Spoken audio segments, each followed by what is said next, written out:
Well, hello, Contractors of Colorado. It's your host, Andrew Lavrins, here with another episode of the Contractors of Colorado podcast. Before we get started, as always, shout out to our sponsors. Thank you to the Builders Outlet, cabinets, doors, windows, trim, anything else that you need for your construction business. If you're a fix and flipper, we're going to be talking a lot about that today. The Builders Outlet can take care of all your needs there. Next shout out is to the Business Foundry. That's where we're shooting this podcast today. They're here for all your entrepreneurial services. It's a great event space. Anything that you need, please reach out. I'm happy to connect you with the team. And man, they've taken care of us. I'm sure that they'll take care of you too. So shout out to the Business Foundry and the Builders Outlet. Today, our guest, you should all be familiar with. If you haven't, check out our first podcast that we did together. Shauna Green, how are you? I'm great, and it's Shauna Blair now. Oh, congratulations. See, we have updates. This is exactly why we jumped in here. Yeah, we do, and we're actually changing our business name now, too. We are Front Range Insurance Solutions, and we are converting over to BuildWise Insurance and Financial Products. Boom. We're 2 minutes in, and we've got updates coming out. This is awesome. So congratulations on the wedding, everything like that is amazing. Just congratulations. So happy to see you in this stage of life and doing all this cool stuff. Me too. But we're here for business. Let's talk business. All right. Tell me about the rebrand, why you did it, what your thoughts are, everything. We've been doing a lot of growing since we were introduced to Contractors of Colorado. We have had a slew of new contractor clients, and it really was a good direction that we wanted to be going anyway. We are also working with a lot of property investors, and Front Range Insurance Solutions was just a little too general. It wasn't specific enough. BuildWise is really what we're about. We're trying to take our contractors, our property investors, the families that they are with, from auto, home, commercial, all the way up to life insurance, retirement products. We have the entire path set for them. So this is a better fit for us and a better fit for our clients. I love it. You've been around the community since kind of the beginning of our formalization of taking in. I mean, we've talked about our history several times, but I'm sure there's somebody in there that hasn't heard. We started as the Facebook group. Yeah. Did that for 10 years. On the tail end here in the last 2, we've started doing in-person events. Our contractor meetup every month has been wildly popular. It's got to be the biggest meetup in the state for contractors on a monthly basis. We've got our quarterly events that we do at the end of every quarter, and you've been here throughout the whole process. So I'm pretty lucky to do that. It's been fun. Awesome. Well, I love that feedback. I know we've had a good time. It's been successful for you, and the community has really adopted you being here. And I think it speaks volumes to our affiliate program and our membership base is, that's the whole idea of this, is to put you in a room with these contractors. Yes, give you access to the Facebook page, educate the audience, but really the meat and potatoes of this thing is show up in person. And we've kept everybody else out except those that we trust. And you happen to be one of those people. And I think you've probably helped more people in this group than any of our other affiliates have. So thank you. Yeah, you're welcome. So let's focus in. We wanted to talk a little bit about fix and flip insurance, or what. This is where I'm ignorant, so this is a perfect conversation for me to be here, because you're sitting with somebody talking with very little knowledge about how the industry works. I'm starting to learn more. We've got our real estate investing course that's going to come out for contractors here, so I'm very excited. I'm going to attend that so that I don't feel like I have no idea what's going on in these worlds. But tell us a little bit about, we got the new business, the new name, fine-tuning towards contractors. What are some of the things that you see and you've been helping out with? Well, as you were talking, I actually started having all these flashbacks of different events that I've spoken at for property investors. So I think that's probably a good place for us to start. I see that a lot of contractors are interested in maybe doing a fix and flip here or having a rental there for passive income, a side gig, whatever it is that they're trying to accomplish. One of the things that very few people understand, though, with insurance is how specific it is. Let's just start with the rental property. If you have a rental property and you're renting it out per room, most people don't realize that there is a cap to how many people can be in that house that are not family members in your insurance policy. Some will cap it at only 3 people. And a lot of the landlords that I see, they like to have maybe 5 people because it's a lot more profitable. Well, now your insurance is void. So those kind of things need to be looked at. When we go specifically into fix and flip insurance, you have 2 types. You have a home insurance policy that may have a builder's endorsement on there. If that's, it's called a renovation endorsement. And if that's on there, it needs to be very, very basic, just lipstick on the pig. We're not doing anything that is structural. If you are doing structural, you absolutely have to go with builder's risk. That's a whole different ballgame. The one thing that I could say, the very first step that you should take is to read what your lender gives you and what you're signing, because it actually has a list of what specific insurance you need. In there, you're going to find how long you have to have insurance. A lot of the policies for builder's risk could be 3 to 6, 9, or 12 months, which really is a good fit for our fix and flippers because your project may be 3 months. But if you're going you're doing a pop top or something like that, it's going to be 12. But your lender may require 12. And the problem with that is that these policies can be non-refundable. So if you have to have a 12-month policy, but your project only costs 3 months or is taking 3 months, and now you have to pay $7,000 for your policy, that's a big chunk out of the cash flow that you could have made. Yeah. I'm glad you brought up renting by the room. We've been seeing a lot more of that. And again, I'm no expert in this field. That's where I default to our sister organization, the Real Estate Deal Makers. They're the ones we partner up with every quarter and do the big quarterly events with. And they've been a really great resource. They're partnering up with us on this investing class for contractors. Again, I have no business teaching this class, right? But we have an audience of contractors. I keep hearing the need over and over of, hey, I want to learn how to work my own projects. I want to learn how to do my own work. I'm already doing the work. What if it was just on my investment property? But from that point forward, there's relationships that are missing. There's knowledge and understanding that's missing. And a lot of times we see these contractors, they look at a property and they're like, yeah, I can make money on this, but then they don't know how to pencil it and make sure that it makes sense on paper before they jump into the construction process, because they're just thinking about the construction process. They're not thinking big picture, which includes things like insurance and all that. Splitting by room, we've seen be a very successful model. And I think we're only going to see more and more of it come out. So that's something that I wouldn't have even thought of. And I'm thinking a reason why maybe this isn't, you catch some of these policies when you're reviewing them, that with these investors where they don't have the right things in place, or these contractors where they don't have the right things in place. My thought is it's probably coming from this place of, well, there's no communication between the lenders and the insurance companies. You're just sending over documents and they're taking a quick glance at them, I'm assuming. Tell us a little bit about that process if you know about it. Like, do you work with the lenders ever, or is it just on you to make sure that the policy's right? Is it on the owner, the flipper? Again, I don't know. I do. And there are different types of lenders for different types of loans. And so you have to become a little bit familiar with all of those. I work with a lot of hard money lenders. I actually really like them because they're very organized. Since they're in a higher risk business with fix and flips, they are really on what they need. I still see some mistakes within insurance where even they don't know what they're asking for. And so it's really important that our builders are finding a good insurance agent who actually knows the policies, who's going to get them what they are signing that they are going to have. Yeah. What was the other question? Because I kind of... Oh, God, there's probably 10 in there. It ended with, I don't know anything about this. It's really tell me a little bit about that. Let's go back into it. Let's just talk a little bit more about investing properties and how insurance might pertain to those. One of my clients had an ADU. He had converted a garage into another rental unit. He had the top floor that he was living in, and then the bottom floor he was renting out as Airbnb. So he had all kinds of risks going on there, and it was hard for us to find the right placement for him. Insurance has changed within the last year, and so he actually got a non-renew, and we had to shop for him again. In addition to that, he had moved now from the main house to the garage unit because he could make more money that way, but now insurance companies didn't want to cover him because he was in the rental property instead of the main house. And so, it's just this constant liquid form with insurance. It's moving all the time, and you have to be with somebody who's watching that and knowing.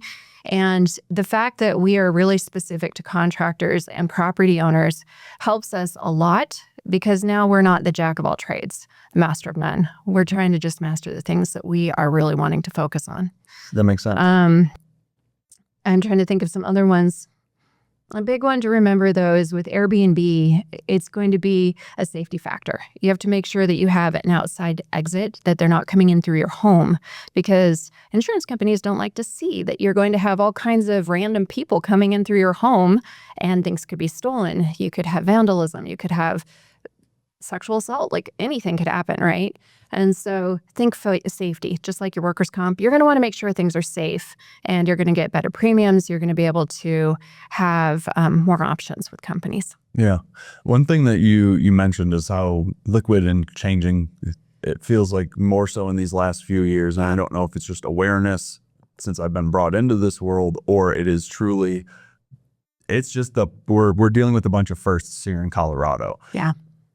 I've heard major companies are leaving. People are getting their insurance dropped. You're talking about having to go find non-renewal or whatever. Mm-hmm. Talk to us a little bit about that phenomenon going on right now in the construction world, and I guess insurance world at large. Yeah. I know a lot of insurance agents will tell you that they think that the market is super hard, but I'm watching and I'm seeing that it's softening. And a big reason for that is that we've had less hail claims. We've had less fires. We've really been lucky here that finally catastrophes are not just hitting us left and right. I was worried for a while that we might be like California and see a bunch of carriers actually leaving the state. We haven't been that. And I'm seeing the premiums are starting to be not necessarily drop, but options are becoming more available again. So that's the good news. We have a lot of good coming our way. Hopefully we'll see roof prices dropping, and, we'll have availability for more roof coverage with our companies, maybe lower deductibles, but for right now, no. Yeah. As far as finding the right carrier for my contractors, we do a really thorough interview process with any of our businesses that come in because they're all so different.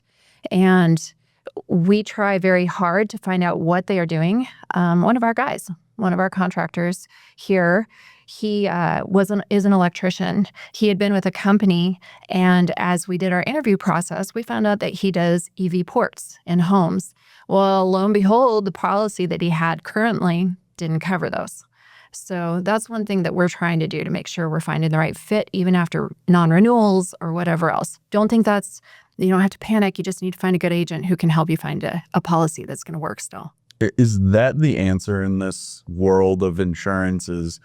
I'm trying to put myself into the contractor shoes, trying to find the right policy for themselves. There's so many of these online options where they can go find stuff. We've talked about those before, so maybe it's worth mentioning in the podcast. Yeah. Or is it even possible for a contractor to understand the scope of what they need, or do they need to be an insurance professional or have insurance professional on their team? I think the better question is, what contractor do you know who wants to sit and read insurance documents to find out what the truth is? Very few. Yeah. Very, very few. So you want somebody who's going to do that for you. If you do want to do your own work, though, you need to make sure that you're at least reading the exclusions in your policy. Make sure that you know what's not covered. So if you have a right policy. Yeah. That's the bare minimum. I'll go out on a limb here and say Chat GPT is not. Don't just load your policy in there and tell it, what should I do? No, and actually, I'm a huge lover of Chat GPT, and I've used it many times, and I've actually done that. And what happens is there's so much information in these policy documents, Chat GPT can't compute it. Now, if you're trying to narrow it down and just use your deck sheets and compare those, yeah, sure, you can see the basic coverages, but it's still not showing you the exclusions. It's not showing you the endorsements. You don't know what you have unless you have someone who can help you figure it out. Right. An industry expert, which AI at this point is not. And I'm sure there's probably a use case for it. I'm sure it's great, like you were experimenting with, but then there's all the technological hallucinations that happen in AI where it doesn't have answers. It starts just spouting out anything that sounds good. Yes. That's extremely dangerous when dealing with business. Well, and you have to remember that all the information in there was fed to it. And there are some really bad agents out there who are feeding AI. Yeah. So get somebody who has done some research and learned. That's awesome. We hit on another thing there, which was these online insurers. Yeah, let's talk about those. Yeah, I see it all the time. I see it even shouted out when people ask in the group. I cringe. Who should we talk to? We're looking for business insurance. People will float out these online options where they're like, oh, it was so quick and easy. But I think the question I have is quick and easy what you should be doing when it comes to your business, which is your livelihood and your workers' livelihoods and their families' life. Like there's a lot that hangs on this. Is quick and easy, one, acceptable, and two, does it make any sense to do in this situation? Right. Well, and then take it a step farther.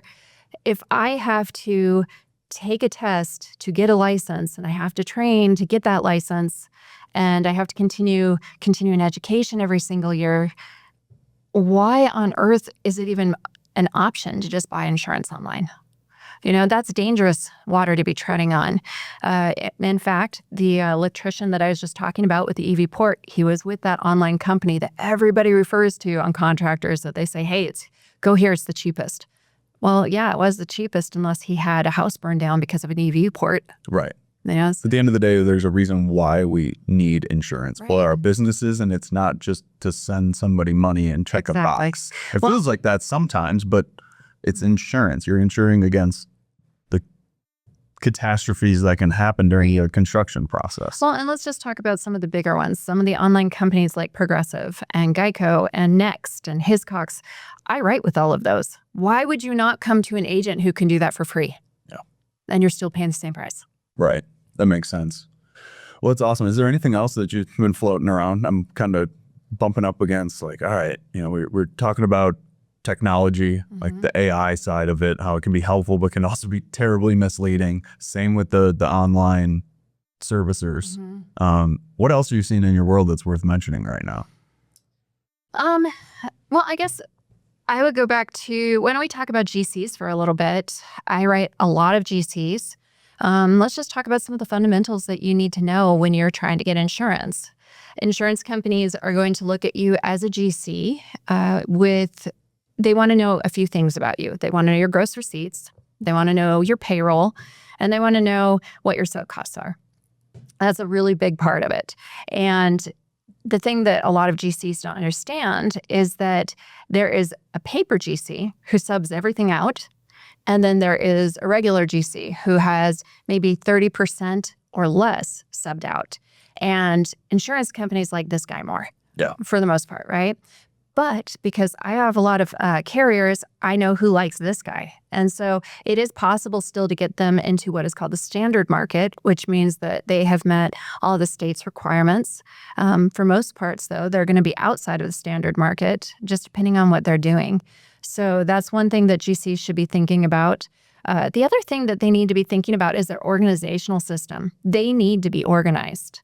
You've had Brandy in here. She is a phenomenal GC. She's so organized and takes care of things and gets things out moving really fast. And a big part of that is that she's really good at communication.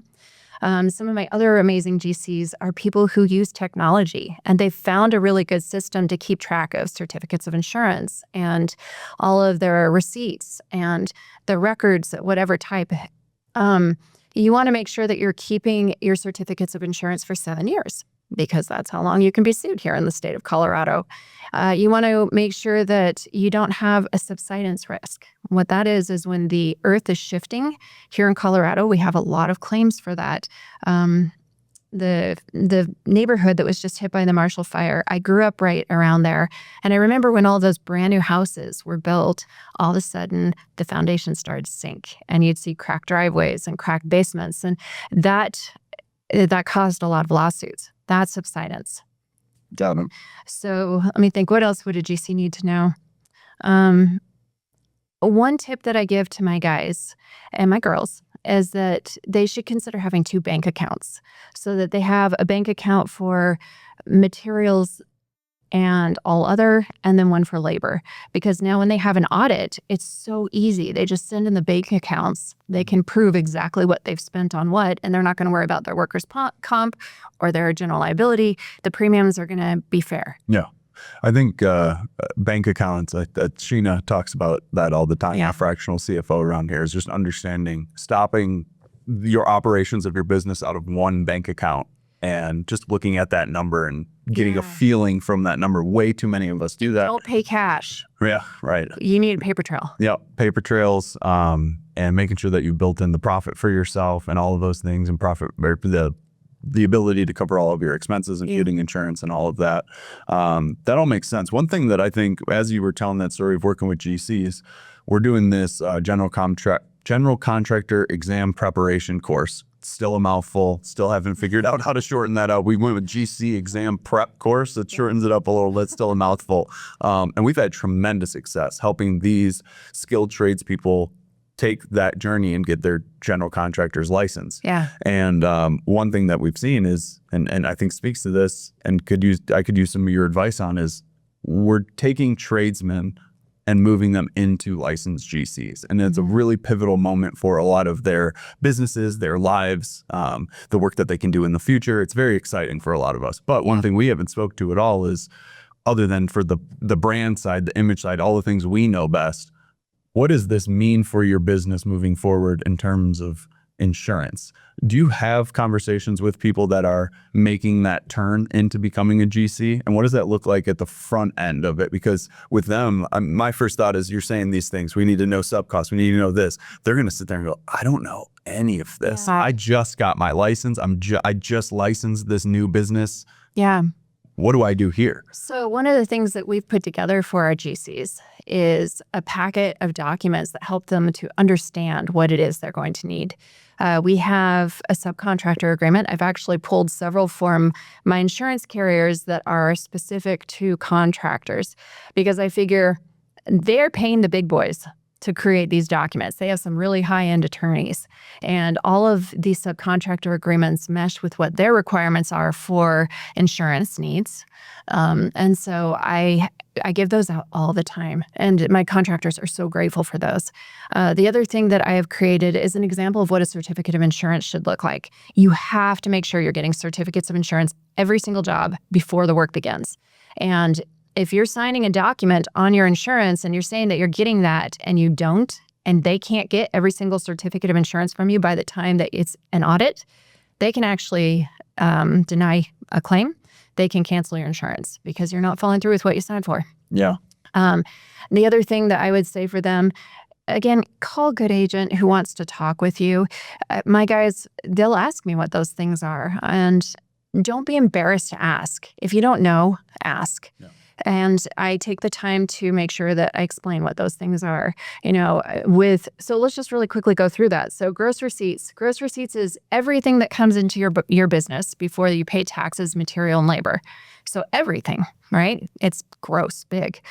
Next is payroll. So who do you have on payroll? If you're an LLC, more than likely you don't have anybody on payroll. It's usually once you get up to be a S Corp, which is still technically an LLC, but it's just a different structure. But maybe you do. Maybe you have a bookkeeper who's on payroll. Maybe you have a project manager who's on payroll. That's payroll. You're paying them a paycheck. They're not a subcontractor. Then your subcontractors, anything that you're paying for them, you need to keep separate and organized. Yeah, that makes sense. I think, organization, I think, is one thing. It's like it feels like a foreign concept to a lot of the GCs, especially as they get started. I think a lot of them were able to shoot from their hip in the trades business, where you're just doing tile, you're just doing even a small bathroom remodel, something like that. And, you don't have a ton of crew, you don't have a ton of overhead because you're just subcontracting them all out. And all of a sudden you start growing, and then you start with these kind of decisions like, do I bring some of these guys in-house? Do I not bring them in-house? And I think that requires them to level up as a business owner, which obviously is what we're all about over here, is how do we take this community and help them pivot into these utmost professionals that mimic what we see in the rest of the economy, right? It feels like contractors, for whatever reason, got left behind. And what I think it is it's something that at the surface appears simple. It's just building. We've been doing this for all of humanity, building structures. The problem is that now it's gotten so complex, from permitting and licensing to insurance to sourcing sub-crews, keeping track of sub-crews, the quality of work, the timelines, working with clients, so customer management, customer sales skills, all of this. It's like the actual work piece is just the smallest piece almost. Yeah. When everything else of being a business owner and being a contractor is what makes it so complex. So I think having people like you around is very much a first step to the professionalization of this community, because these are the things that they need to be able to check that box that I am doing this professionally. Yeah, I think so too. And as you were talking, one of the other things that I see in the contractor world is that it's usually a family business. And a lot of times I see dad doing one thing, like roofing, And now all of a sudden Junior grows up and he wants to do something, but he wants to be his. So now he's going to do gutters. And the problem that I see is that they don't realize they have to have separate crews. It makes it so messy. Oh, you don't. So, just keep everything separated. Again, back to organization. It needs to be organized. And a lot of the times, the ones that I see be pretty successful are the ones who are the husband-wife team, because the wife keeps it organized and the husband is out doing the work. And maybe it could be vice versa, but it's usually how I see it. And it's just, it keeps things separated. So that word separation and organization, those things should be going through their minds all the time. Yep. We had our big quarterly event, and last time we were there, we do the tables, and you often jump into one of the tables just so you can meet all the contractors and have all your collateral out and everything, and it's awesome. And one of the things that I love about that is I get to meet all these new contractors. Well, last time we had the quarterly meetup, I met a new contractor, general contractor, that's doing exactly what you were saying, and I got the shirt on today. So it's just funny how you brought that up. It's like, yeah, that is exactly that case. Is, husband out there hustling, doing the work, trying to stay busy, form relationships, do all that, and then the business side is falling into, well, a piece of the business side is falling into that spouse, and it's intense. And it speaks to it. I was thinking about this as an example because I showed up and, the husband and wife team are there, but then so are the kids, right? The young kids there. And it's just cool to see the kind of environment that we've been able to create and foster that kind of stuff to where a whole family can come up and, promote their local construction company. Totally agree. It's so cool. So we could go absolutely anywhere with this conversation. What I'm curious about is there anything that you're seeing out there in this world of insurance that is headline worthy? Like anything that for the contractors right now, if there was one piece that you had to send them off with that's important, like what's coming to mind? It's not really headline worthy, and I've already mentioned it, but they need to know what they're signing. Yeah. So, and we have a girl for that, right? We have Miriam, who's amazing if they need extra help. But at the very bare minimum, stop for your day and meet with your insurance agent so that they can explain to you what you have. Yeah. Meet with your insurance agent. I feel like that's a concept in its own. Like if your insurance agent isn't available to meet, probably not somebody you should entrust with insuring your business. So tell us about how do you meet with your clients? I know you're here. You live up in Erie, correct? I do. Oh. Yeah, we do a lot of Zoom meetings because I know my guys are busy, my girls too. And we're a little bit different because we do focus on property investors and contractors. We know that the day starts early. So I do my appointments as early as 6 a.m. for my people. And we like I said, it's usually a phone call. It doesn't have to be anything too complicated. And if they would prefer, what I prefer is to do a Zoom meeting because then I can actually show my screen. I can show the documents. We can talk and see the numbers. It does make it better to have visual there with the audio. Yeah, absolutely. And but I let the audience know, like if you ever want to sit down with Shauna, the Business Foundry opens their doors to us for all of our meetings and everything like that. So you can easily, you're accessible, you're down here, you'll be here every third Tuesday, usually for our contractor meetups, always at the quarterly events. So come find Shauna and get her information or get on her calendar and take care of your insurance needs. And I think the biggest thing that you've been able to provide, one for us, but for also the audience, is a gut check. And I love this because we do it all the time in the marketing side of, and the business growth strategy side of, all right, I get it. There might be a plan, there might be no plan, there might be something in motion. Let's stop and for 30 minutes do a gut check. Does this make sense? Are you being misled? Do you think you understand something that maybe you don't understand? And as long as you're sitting across from somebody that you can trust and you're in this community, perfect. Like now we're just learning, and it might be uncomfortable, but we're doing the things that we need to do for our businesses. While it might be uncomfortable, that's what's best. And if it's uncomfortable for an hour and then you get to move forward knowing, isn't that comforting to you, knowing that, oh wow, that could have been really bad, but at least I navigated it. So thank you for doing that for our community. It's awesome. Yeah, you bet. I think one thing that they could also think about is that the more professionals that you are meeting with in person or on Zoom, the more professionals know you, and professionals like to refer you as long as they know you. Yes. I think that's been the magic of this meetup. It's crazy. It was just I've had over the weekend, a bunch of people reach out when's the event? When's this going on? I'm looking forward to coming to this. And I'm like, this is crazy. The amount of people that have reached out in the last week wondering about something in the future far outpaces when we first started this, how many people were even attending. Yeah. And so now it started, Rick was the first one, Rick Cressman over at DS Inc. Demolition Services. Rick is great. He was the first one that showed up to that meeting. And then all of a sudden it was like, okay, he's like, what is this? Where is this going? I'm like, well, it's an open invite thing. Nobody showed up. And then, there's 5 people and then there's 25. And then now we're sitting there where I think I checked this morning, there was 60 something people registered to come. Yeah. By the end of the day, there'll be 100. It happens like this every month. We had 133 people register for last month, and it was crazy. It was one of our biggest turnouts, and there's new people every time. It's just so incredible to see. And then the beauty of it is now we've taken this online community, given this in-person community, people have adopted it, and then we pack in people like you and Miriam, our attorney in the group. We've got estate planning attorney with Emily in here. We've got everybody that you could need, and everybody has the same mindset. I'm here to help. I'm here to educate you. I want you to want to work with me. I have to earn that. One, I'm here and I'm a part of this community. Hopefully that moves me a little bit closer to working with you and gets my foot in the door. But now let me sit down and do that gut check and just show you, maybe we'll find something, maybe we won't, but at least you'll be educated. And I'm happy to do that for you as part of this community. Yeah. And, I would say keep showing up too. For instance, in the last meeting, we had 3 excavators who showed up. And I was like, oh, excavation, that's on my radar. So I went to a meeting with one of the underwriters from one of the companies that focuses on contractors. And lo and behold, they had an standard market policy for excavators. So I called all 3 of those guys and I was like, guess what? I could get you in the market. So keep coming, because what if I couldn't have gotten a hold of them? I would have looked for them for the next meeting and I would have been like, good news. I could probably get a lower premium, bundle everything together for you. Our group of professionals really does care about these contractors. We meet every month together. We talk about how we can help them more. You are our great leader.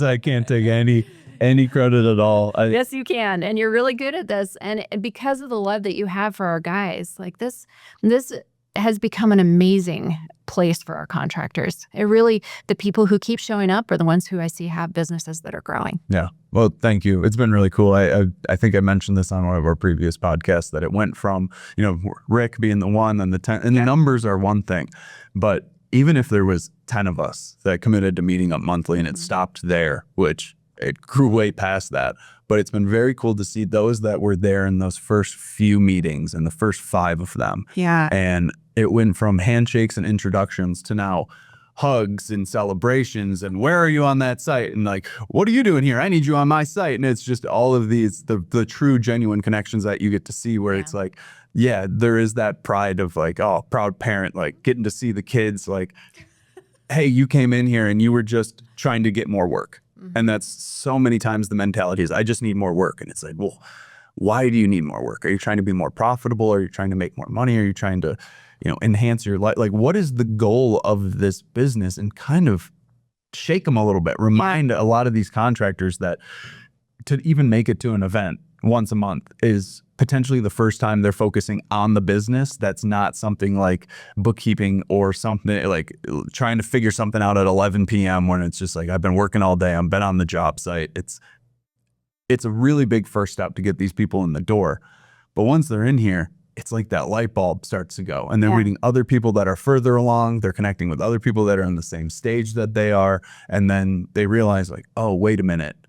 It's made our lives actually much easier because now I don't have to sit here and shout into the wind, guys, we can help, we can help. It's made my life so much easier that now other people are there bringing people to me, bringing other people to you and going, oh, I heard you mention this. You got to talk to these people. And it's just like, I'm glad it's working. I really am. It's really cool to see how far this whole thing is taken off. And I mean, I say it all the time. It still feels like we're just getting started. Oh yeah.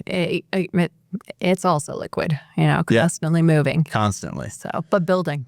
But definitely building, definitely growing. Gosh, we've got membership announcements coming out. Maybe by the time this posts, we'll have announced all of those. We've got our quarterly meetups by the time this comes out, that quarterly meetup's probably going to be done. We'll be packing all our cool video content around it. So it's been really cool to see how far this has come. And you've been here for the full ride, which is, I can't imagine looking from the outside looking in kind of thing. And you're in the inside. It's not how I mean to phrase it, but we're in this every single day. This is what I do. It's sun up, sun down, and everywhere in between. To see where it started and have that belief. One, thank you for believing in what this could become, but then to see it now where it is today, it's probably like, I think we're all just kind of like, oh, all right, let's keep our heads down. We're going to keep working, keep doing what we're doing, because clearly something's working here. Yeah, I think so. And I think it's going to continue to grow. What we see politically and just within our communities, I think the trades are going to start growing even more. Oh, yeah. And I think people like you who are providing the support, you're just going to become more and more crucial.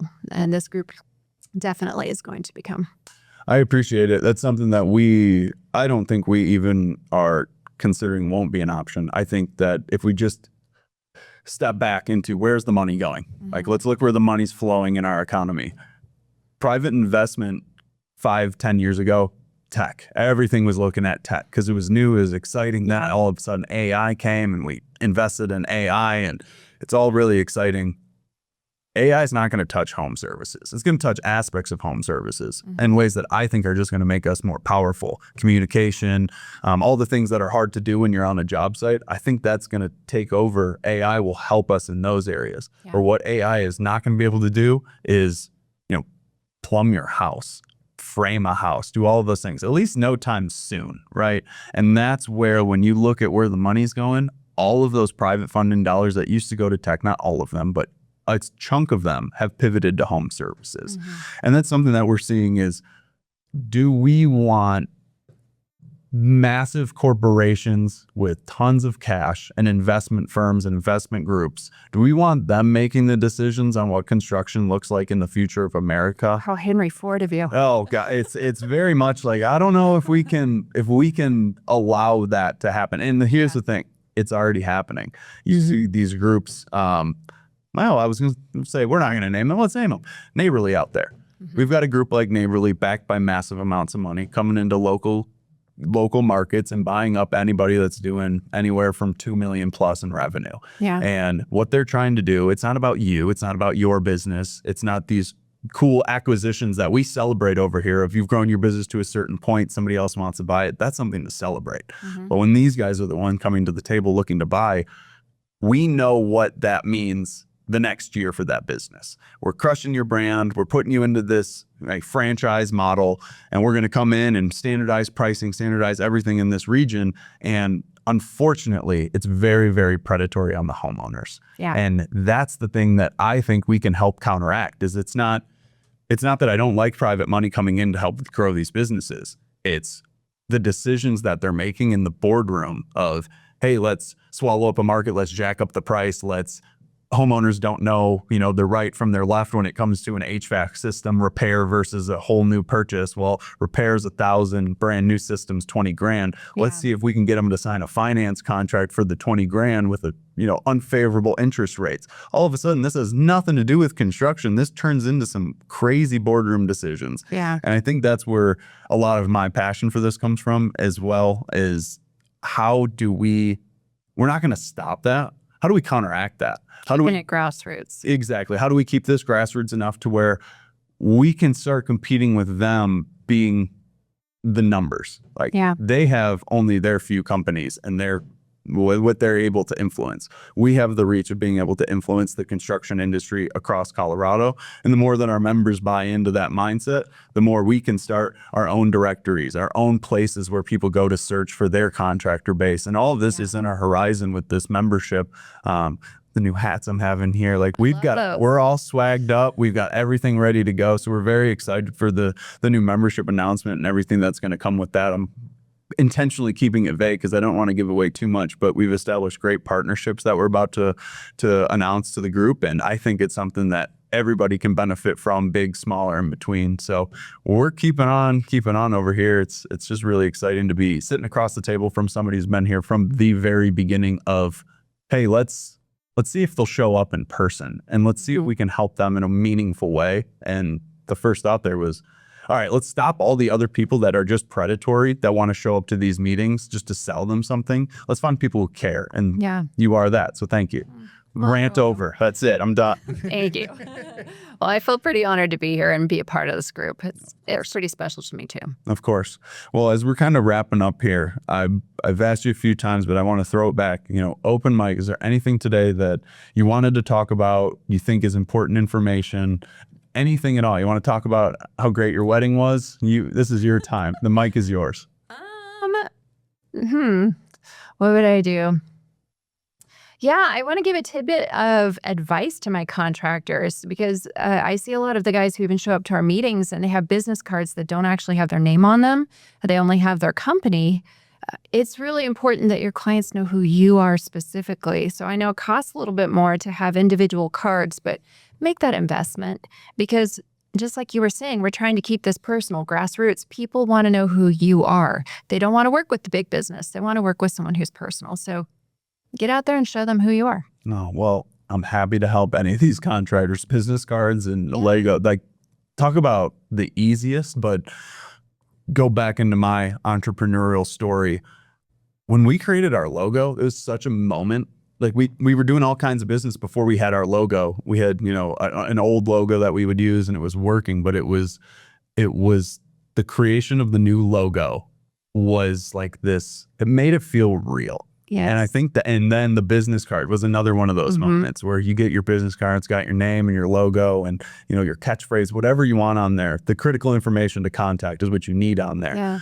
But I remember getting that was such a legitimate moment. Apparel, same kind of thing. You start getting hats, you start getting t-shirts, all that stuff. It really starts making it real. But it can be very intimidating.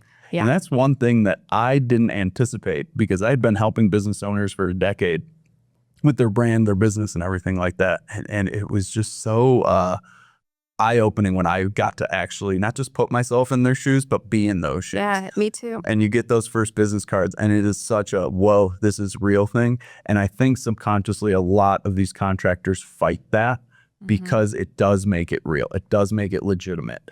But what I try to open their eyes up to is you've already put everything on the line. Like you're already in the middle of this. Your family's already relying on this. Your wife already left her job to come help you with operate. You're already all in.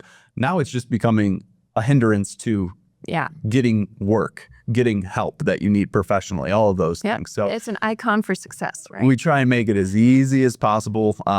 Yeah. We just did some brand books, one for our clients that we do this work for, these full brand books where they open it up and it's the logo and the why of the logo and how it was constructed and what the meaning is. And then the fonts and the colors and all of the stuff that makes, very cool. The brand of the brand. Well, I saw it and I just looked at my team and I was like, I want one of these. So I literally put in the request and I got one like a week later of, guys, this is awesome. Like this looks like, I remember when I was working a corporate job and I got our brand book and I was like, this is like a corporate brand book. It's so powerful. It has, my dark logo versus my light logo, my use cases, just the icon versus the full logo, when to use those kind of things. And I'm like, imagine if you had that in-house. Yeah. Just to pull from so that you can be consistent, or your marketing partners that you pay all this money to. Imagine when you're onboarding them, you go, here's my brand book. Don't deviate from it. If you need to, you need my permission. And it's like, okay, great. Now everything is standardized. So we can easily do that. I think that's a great thing to point out because it's such a small piece of networking. But I think that's another piece that is worth mentioning. A lot of these haven't met, they've never networked before. Right. Well, and I think a lot of our guys think that it's just like extra fluff. You don't really need it. You really do. Yeah. You really do. Just, again, like having your name on the card, when you have that logo, it's just one extra piece that helps people remember who you are and differentiate from the other guy. Yeah.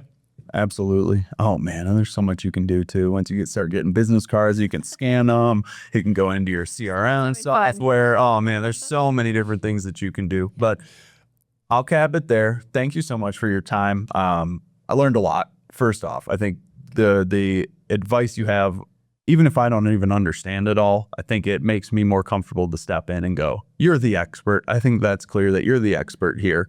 We've passed off dozens of individuals, if not more at this point. I think dozens is a safe word, but there's been so many people we've sent your way. Never heard anything back that's negative. Oh, I got the wrong policy, or they don't know what they're talking about. Never hehearing that kind of stuff. I hope not, Yeah. because we work hard to find them. Exactly. So just being an industry expert, thank you for all the knowledge that you have. Some of the things that I've been thinking of, like webinars. We really want to start pushing some webinars to the group. And I think having you come in, maybe having Miriam there, our attorney with the group, anybody else that you see fit, just getting little groups together and then not making it something stressful. I know we do so many in-person events where we're asking for these contractors' time, and I hope we've earned that right to ask for this time, but there's so many other things that I get it. It's, a Thursday at 7:00. Like that's just a hard time. We've got families, we've got stuff. I have to carve that time out from my family life to make this stuff happen.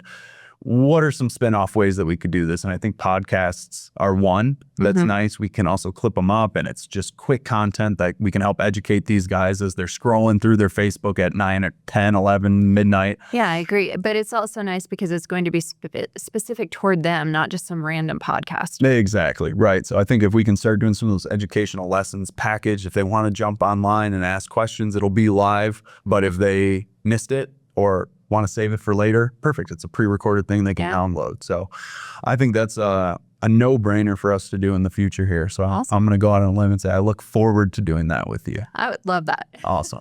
Awesome. All right, Shauna, thank you for everything that you do as always. And contractors, if you need anything for insurance, your physical, your business insurance, your life insurance, Shauna holds that seat with us as well. So if you are looking and you need to have that strategic conversation, there you go. Anything else that you're missing for your business, this is where I'll plug our affiliate program. We have all sorts of professionals here waiting to help you. They've all been verified. They've all been vetted. They're trusted, and they have a track record already of helping the community. So no brainer. If you need anything, please reach out to individuals like Shauna and the rest of the team. That's it for today, everybody. Thank you so much for watching, and we'll see you next time. Bye.